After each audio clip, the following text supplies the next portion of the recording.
Schadenfreude express, Democrats should beware of hubris. Former Secretary of State Henry Kissinger came up with a good line about the Iran-Iraq War, the vicious conflict of attrition between Iraq's Saddam Hussein and Iran's Ayatollah Ruhollah Khomeini. Pity, Kissinger quipped, both sides can't lose. Democrats elated by Republicans' poor showing in the 2022 midterms are taking similar pleasure in the grand old party's suffering and, in particular, the internecine warfare that has broken out within the GOP.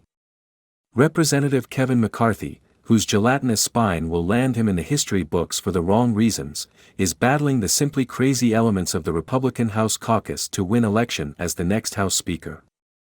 Senator Rick Scott thought that the disastrous performance of Republican Senate candidates fielded under his tenure as head of the Republican Senatorial Committee made him a strong candidate to replace Minority Leader Mitch McConnell. His colleagues begged to differ, decisively. At Mar-a-Lago, former President Donald Trump watched as his most buzzed-out acolytes lost their election races. His former protege, Florida Governor Ron DeSantis, reinforced his standing as Trump's chief rival for the 2024 Republican presidential nomination.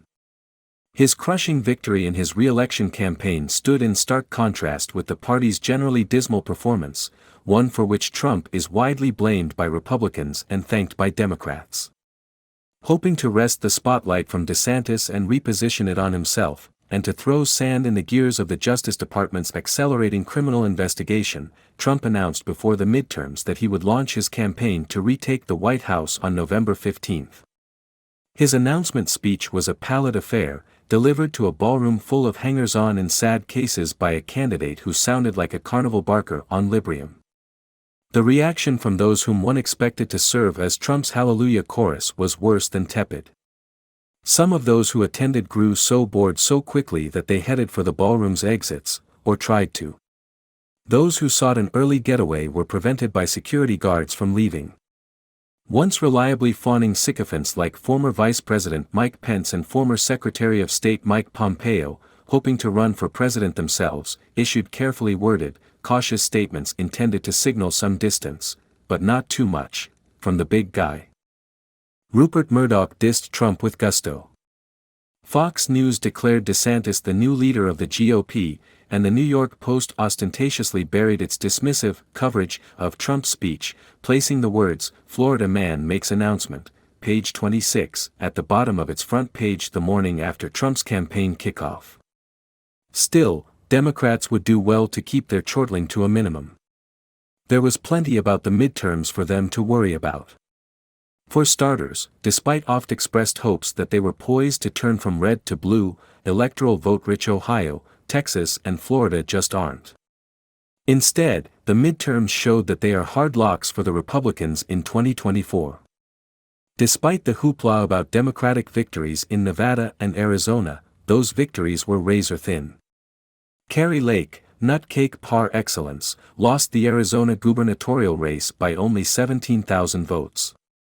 Democratic Senator Catherine Cortez Masto defeated election denier Adam Laxalt by only 9,000.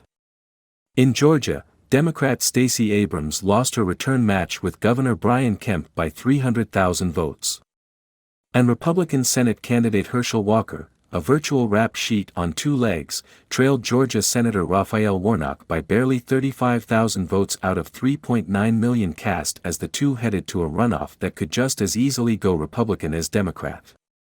In Wisconsin, another battleground state, the largely untethered incumbent, Senator Ron Johnson, won re-election to the Senate, even if just by the skin of his teeth. The good news for Democrats is that the Republicans' case, such as it is, continues to be this: President Joe Biden got his foot caught on a bicycle pedal, and not only that, but his son also once had drug problems. It's pretty thin gruel. But thin gruel is a Republican specialty, and Democrats had better beware of hubris.